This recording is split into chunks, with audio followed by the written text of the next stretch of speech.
Have you ever heard the misconception that you can't be both spiritual and really wealthy and successful? Is it possible to actually have both? In this video, we're going to be sharing with you the major principles that define wealth and spirituality.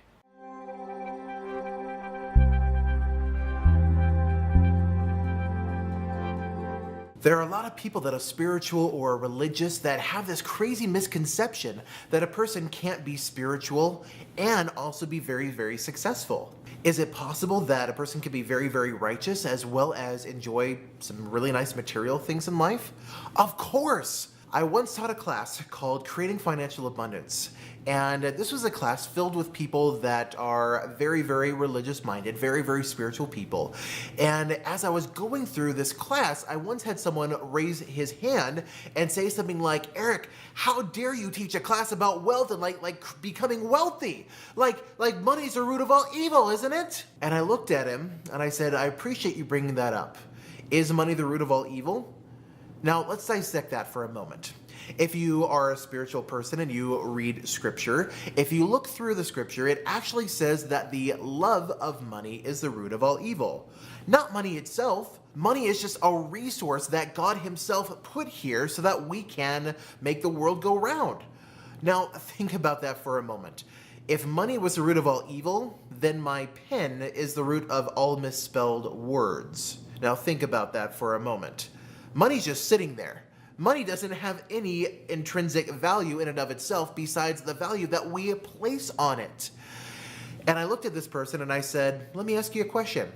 If having money made you evil or somehow was going to make you go to hell or anything like that, I said, how come all of the prophets in the scriptures were extremely wealthy? And he said, well, what about Jesus? Like Jesus didn't have a whole lot. And I said, are you sure about that? And he said, well, what do you mean? I said, let me tell you a secret. If you look in the scriptures, we read that one of his apostles was actually a treasurer. He was the treasurer of the 12 apostles. Why would they need a treasurer if there was no money involved? He said, okay, I can see your point. And I said, on top of that, Jesus owned the entire planet. There was no scarcity there. If you're spiritual and you're Christian like me, of course we know that Jesus was the one that created the planet. He owns the entire thing. There is no lack there. And he said, oh, well, you're right, my friend. Money doesn't make a person evil. Money can't actually change a person. Money simply makes a person more of who they truly are. Now think about that again. If a person deep down is very much a good person, having more resources will allow them to do even more good things. If a person somehow deep down has desires to do like really not so good things, then they're going to, once they have more resources, probably do more not so good things. Money itself does not change a person. It simply magnifies a person's personality. The reason why most people become wealthy is because they know how to add value to other people's lives. Now, can this happen with spirituality? Yeah, of course. Of course, spirituality adds a ton of value to our lives, and if you're watching this video, I hope that you are spiritually inclined in some way, shape, or form. Studies have shown that people that have religion tend to actually be a lot happier because that religion gives them hope. It gives them like a guideline for life. Unfortunately, as I mentioned before, a lot of religious people have this misconception that you can't be wealthy and spiritual. My friend, you can be. It is okay. The key is to simply not let your pursuit for material wealth or your pursuit for material things get in the way of your spiritual pursuits. Once money takes the place of your God, then yeah, that's when it becomes a problem. But as long as you are seeking wealth and seeking riches and seeking really nice things to enhance your life and enhance the lives of other people around you, my friend, is there anything wrong with that? Of course not. In fact, I highly encourage you to do so. I once heard a story not too long ago of a young woman who was diagnosed with a very severe form of cancer. And her doctor told her that the only possible chance of her surviving was if she underwent several years of intense medical treatments. Now you can imagine, are intense medical treatments, let alone years and years of them, cheap? No, of course not. In fact, a lot of health insurances will actually cut you off after a certain period of time, which is exactly what happened to her. Of course, she was a mother and she was a wife, and so she realized that if there was any chance of her survival, she wanted to take it. And so she began to undergo these years and years of intense medical treatments.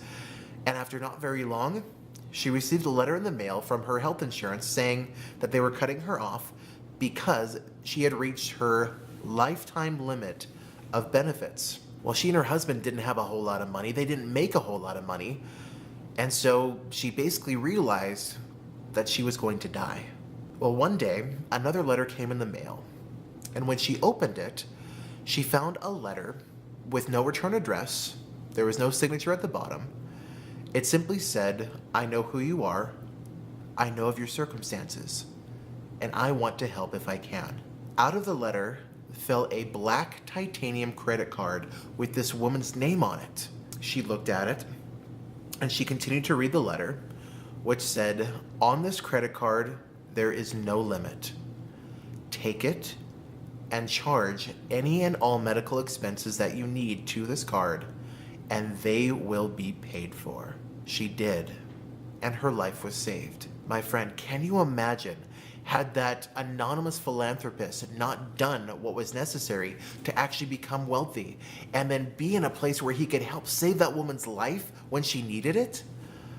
She wouldn't have had her life saved. My friend, my invitation to you is to begin to focus on really good things. Focus on ways that, again, you can add value to other people's lives. Focus on ways that you could increase your positive influence. Because think about it. Who has more influence over the media of the day? Is it poor people or the wealthy people? Who has more influence over the fashion trends? Is it poor people or wealthy people? My friend, is it okay to have material things? Is it okay to pursue material wealth? The absolute answer is yes. Again, as long as you do so with good intentions, you can be both spiritual and very, very wealthy. Thank you so very much for watching this video, my friend. As always, if you benefited from the information, please share it. Please send this video to someone that you know would greatly benefit from this information, from this video. Also, as always, if you haven't, make sure to hit that subscribe button, give us a thumbs up, make sure to leave a comment below, and of course, make sure to come and join us at one of our live events. I promise you will be glad that you did.